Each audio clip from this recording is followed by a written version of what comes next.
The South Kongress podcast is a lifestyle show that sometimes crosses over into mature territory. The views expressed are those of the hosts and guests who come from different backgrounds and experiences. Listener discretion is advised. Yo, it's the South Kongress podcast, episode 134. My name is Cameron. First off, man, Happy New Year to everybody. 2023. Wishing everybody the very best, all the success, all the joy, all the happiness in the world. My December was like the craziest December ever, and that's really kind of what the focus of this show is. I took like basically the month off of the traditional job.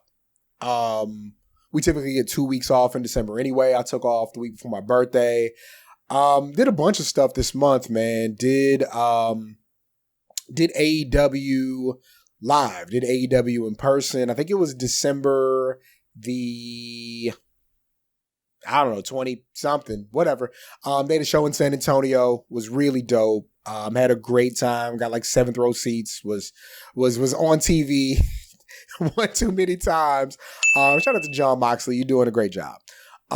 Did that a few weeks before, went to the AEW show here in Austin, wrote an article on that for The Ringer just about the live experience. Thanks to everybody for reading that. I got a really good reception to it. But two kind of crazy things happened in December. The first thing we'll talk about, I did leave the Pro Wrestling Torch. Been a part of the Torch since, I believe, 2010. At least that's when I started listening. Probably more like 2011, 2012 was when I really started working over there.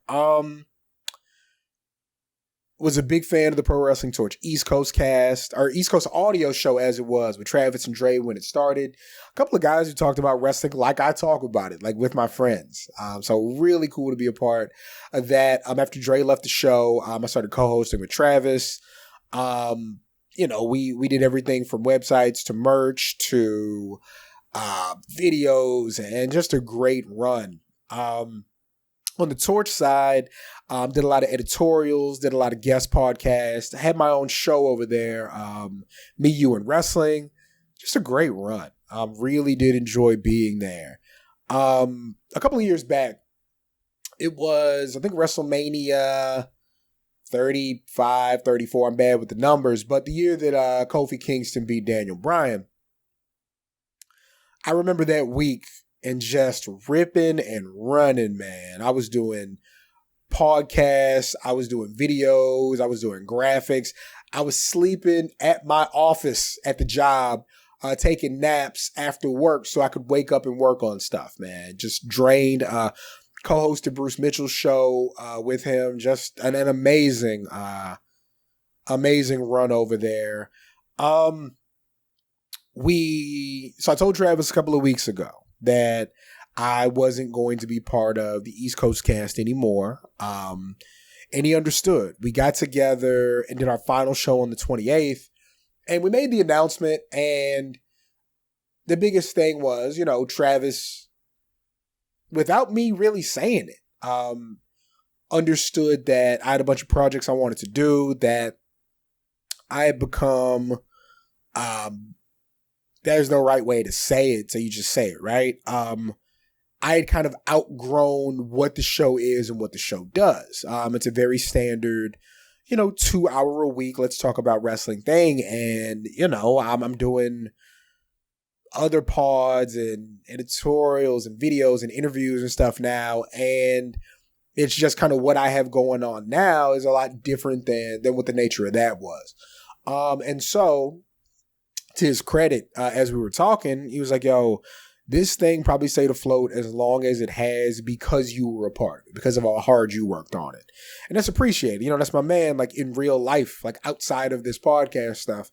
And so to get that appreciation, to have that respect, and to know you were valued, always was the most important thing to me. And so, it's good to leave on a high note. Him and Rich are still going to do their thing on the VIP side of the show. Rich fan, the wealth of knowledge in wrestling. Love that guy to death. So excited to see those guys keep doing their thing. Excited to keep following along. Yeah, and glad I got to be a part of it, as long as I have.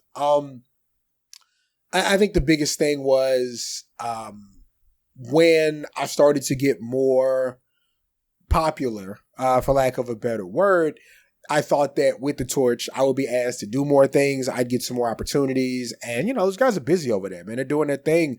And it's unfair to think that it's not the Cameron Hawkins show. You know what I mean? It is not that. And so, all the best of luck to them. Love those guys for everything they did for me.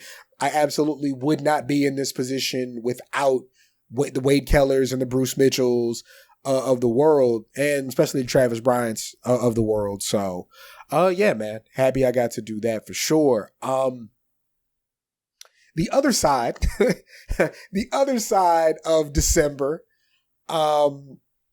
if you follow me on Twitter, you may have heard me once or twice, maybe not say glowing things about the wrestler they call Sting. And the people who know me, people who are my friends, understood that was a joke, and it's kind of a specific reference to around the 1997-1998 time when Sting took some time away from wrestling and kind of changed his style, and it was kind of the less is more thing. So when I started writing for The Ringer, of course, my very first assignment was with Ricky Starks, who's my man, and I owe the Sting thing to Rick, because basically when I got the job, I reached out to Rick. He put me on with AEW's media, and I don't know what they envisioned me doing, but I really kind of blew those guys away. They did not expect, I don't think, my writing to be as detailed, as poignant, and as focused on the individual. So they'll reach out to me, and they're blowing a little smoke, but they'll reach out to me like, yo, you need to be writing books. You need to be writing for the Times. And I was like, yo, they're not going to pay me like I'm getting paid over there, so I'm going to do this. But no, they were really fans of the writing. And so did the Rick thing, they love it. Did the Dax thing, they love it. Tony Storm, they love it. And then a couple of weeks ago, I wrote about my live experience. And so as I'm doing all this, I'm joking with my man Danny. I'm like, yo, I want to talk to Sting. Yo, I want to talk to Sting. But I'm saying it as a joke to where we're kind of having fun with it. I think it was probably in November. It was right before Thanksgiving that I was really no, Danny, I really want to talk to Sting. And there's another former WCW champion who I was working on at the same time. But I was like, no, I really want to talk to Sting. Like for real, for real. And he was like, all right, man, I'll run it by him. You say you're going to run it by him. So, yo, a week and a half ago, or 2 weeks ago, I'm talking to Danny about what I wrote about the live event. And so the difference is, when you go through a company to talk to a wrestler, you got to work on schedules and you got to make sure they're good. You got to run the information back by. When I'm writing about my experience, that's just me. And so it's all just my experience, my ideas, talking about this guy who bought this t-shirt. This kid is talking to his dad. This girl is there with her guy. She's never been to a wrestling show. So I said that to him, and he's like, no, you killed it. And just so you know, Sting wants to talk. And I was like, word, oh my God. So I'm hyped. The other thing is this. I go into it, I always kind of know the angle that I'm looking to push when I write. So with Rick, it was, I want people to know how dope my friend is, right? With Dax, it was, you're having an amazing year. Explain to people what it is you're doing specifically with these wrestling matches to make you stand out, right? When I'm talking to Mello, I'm treating NXT like a college. So let's talk about it like that. With Tony Storm, you're at the peak of this division. This is a division that's growing. What is it you want from this division? So with Sting, it was simple. my Sting jokes weren't as funny anymore because AEW was treating Sting like he should be treated. They're treating this guy like a legend, right? They are protecting him. They're making people afraid of him. When somebody does test him, he has like the metal and the presence to show why they can't fuck with him. That's what I want to talk about. All right. So I go into it. I got the questions. Man, we get Sting on the Zoom call. You should have seen me freeze up. I'm so hype. Because, I've been a Sting fan since I was like, a little kid, man. Sting's been the man since I was like 10, 11. So we talk about what got him to AEW, what he thinks about his time there so far, what he wants to impart on the youth. I take him back to his WCW days. So what I really did was I took the different points in time where he was in a company where either he left or it ended, and we talked through each of those. So we talked about WCW closing, and we talk about how they didn't do right by his character in the moment with Starrcade and the NWO. We talk about TNA and him leaving because he didn't say it directly, this is me, but because management was fucking up, right? We talk about his time in WWE where he wanted to work with Taker, not what they wanted, right? He gets injured, can't compete. So this is 3 times where it's not going the right way. 4th time, it looks like AEW's nailing it. Sting, baseball bat, boom. Sting rounds the bases, right? And what I don't think, and this is not no shade, I don't think that when somebody is getting that interview time, I don't think they're approaching it the way that I do. I think a lot of people approach it, hey, like this person, let's talk about what's going on right now.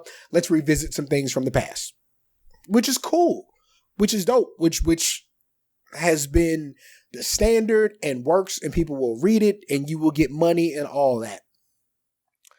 I want to talk about people. I want to talk about what's making somebody tick. I want to these people to be as relatable as possible, even the ones who are fucking superheroes. That's what I'm trying to make happen. And so far, it's been dope. And man, next one I got coming up with is dope. The next one I got coming, we got to set up the schedule. Somebody asked me if I'm afraid that I'm like burning out. I'm like, kind of, but I don't think that's going to happen because there are so many personalities in wrestling, right? There are so many different reasons people are doing it. So that show I used to have, the You, Me, and Wrestling, a part of the reason that couldn't work is because even though I was talking to different people, they were arriving at the same point. Okay?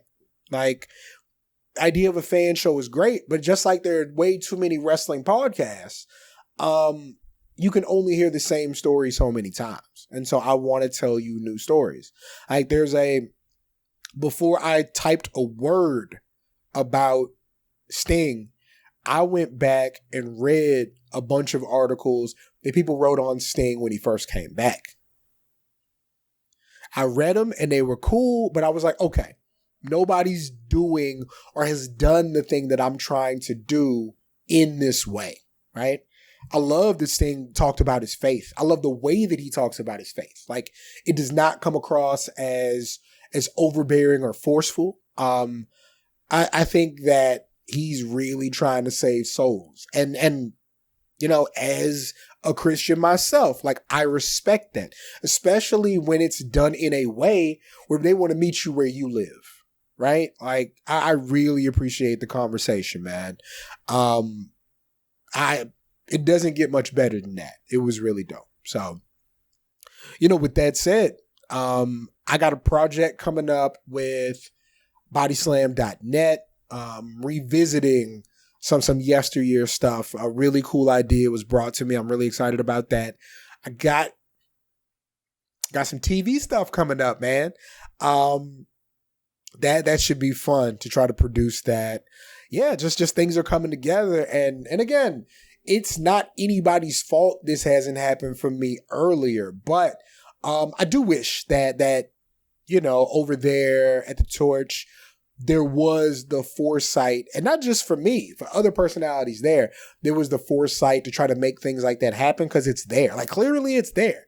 I don't think that all of a sudden things are only happening for me because I'm a part of a certain company. I just think that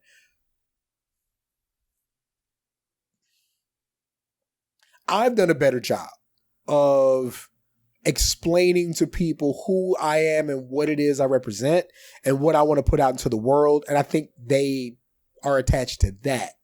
I think that has become something that's really helpful for me. But yeah, man, excited for these projects. Pick up their latest PWI, Hearts of Texas, talking about Rachel Rose and Hyon and their rivalry. I'm boy, in 2022, I got a lot of stuff that's permanent, man. I got a lot of stuff I can hold on to.